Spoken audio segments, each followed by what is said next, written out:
Welcome back to the Barrett channel and welcome to another video. A warm welcome to any new viewers who've not been to the channel before, and a warm welcome back to all our regular viewers.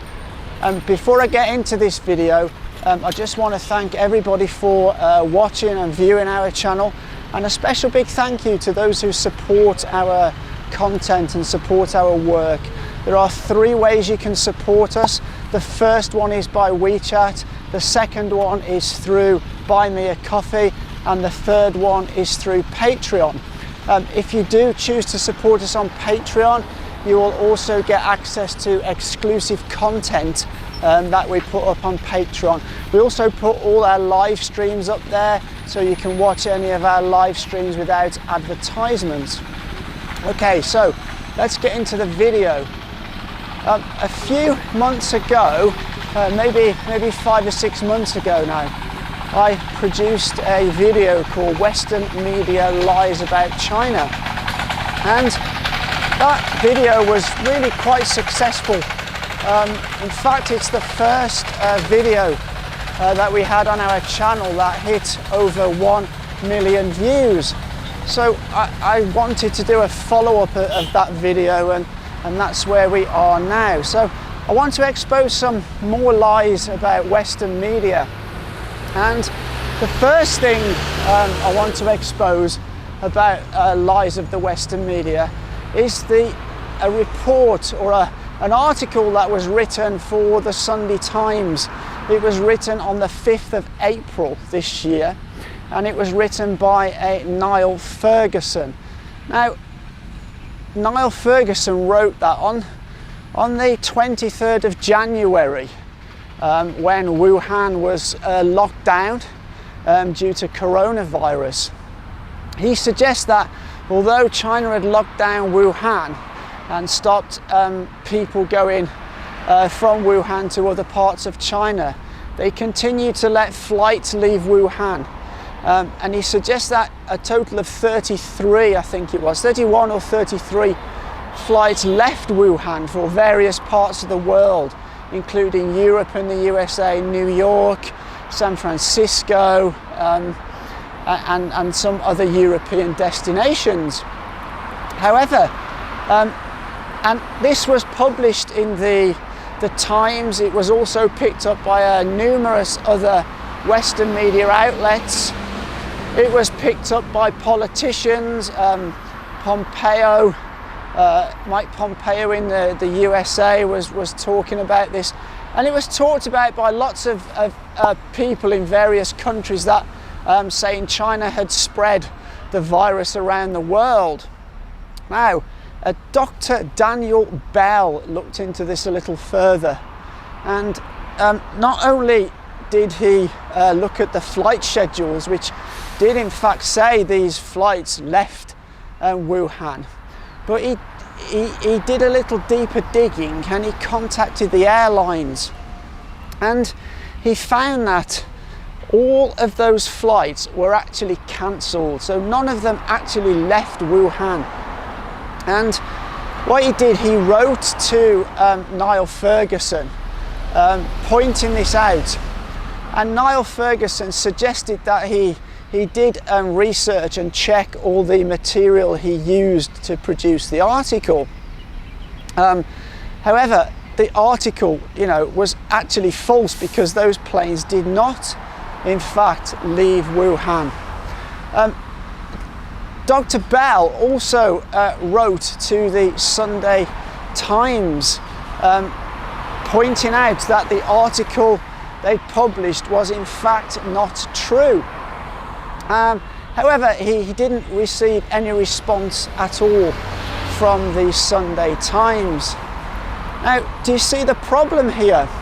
So what happened is this lie, the lie about all the planes leaving Wuhan and China spreading the coronavirus around the world, simply was not true, because those planes didn't leave Wuhan and spread people with the virus all around the world. So this in fact was a lie.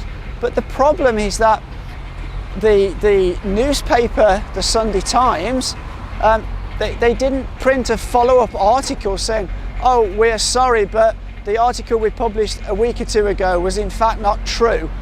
So by this time, this information about China letting all these flights leave Wuhan and spreading the virus around the world, it's too late now, because it's already in people's heads. This lie is already in people's heads, and because it was spread by so many media outlets and so many politicians, there's a large amount of the general public in the Western countries especially think this is actual fact, when in fact it's not at all. It's not fact. It was a complete lie. And the second thing I want to talk about is this sort of story that millions of Uyghurs have been put into re-education camps in Xinjiang. So all the media and the politicians get this number of millions from just two sort of studies that were done.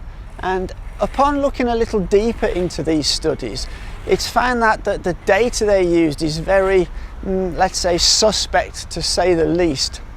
So the first study was done by a US government-backed organisation, and they, to get the data, they interviewed a total of, now get this, 8 people. And so you can't believe this, right?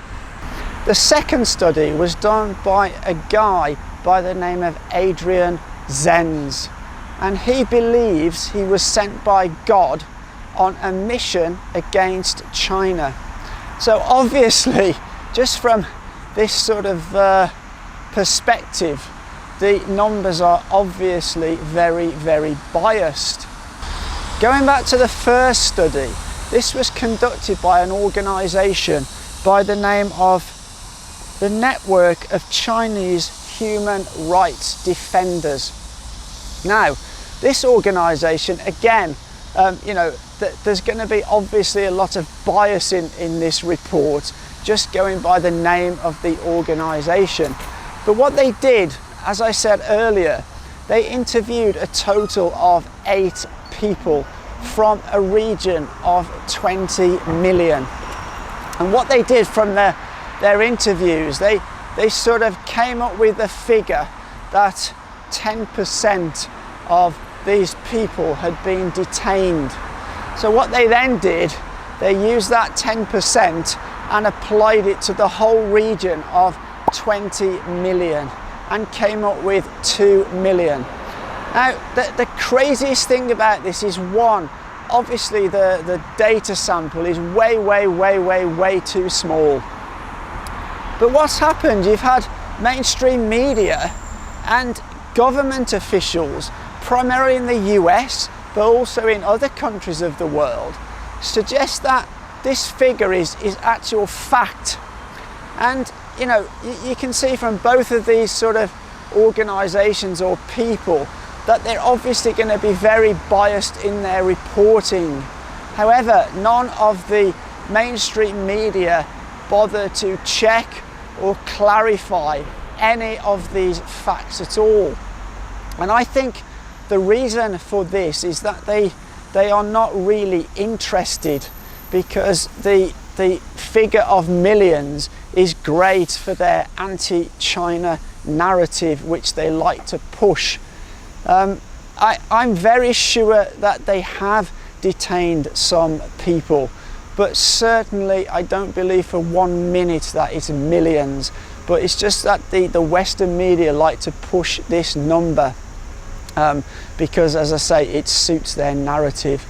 And I think this is very, very sad, because all this negativeness against China, it creates hate against anybody that looks Chinese. So you see abroad, a lot of Chinese are getting sort of comments and attacked, and many of these people in the West think China is bad because they're continuously fed this negativeness from their media, and much of it is just simply untrue.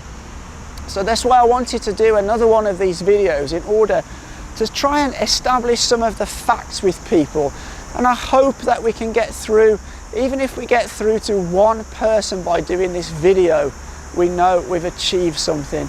Because, you know, people in the West need to open their eyes. Instead of just believing what the media tells them all the time, they need to open their eyes and check the facts themselves. Also consider who is behind producing those facts. Do they have a biased view in order to suit their own narrative? So yeah, as I say, as long as we've got through to at least one person, then I know our videos are doing a good job. Now I know we will get accused of being shills, we will get accused of being, you know, Chinese government lovers, and that we're being paid by the Chinese government. You know, we hear this day in, day out, and to be honest, you know, a lot of the time this is from people who've never even been to China. You know, I can understand if we get stuff leveled against us of people that understand and know, but a majority of these comments come from these kind of people who've never even set foot in China itself.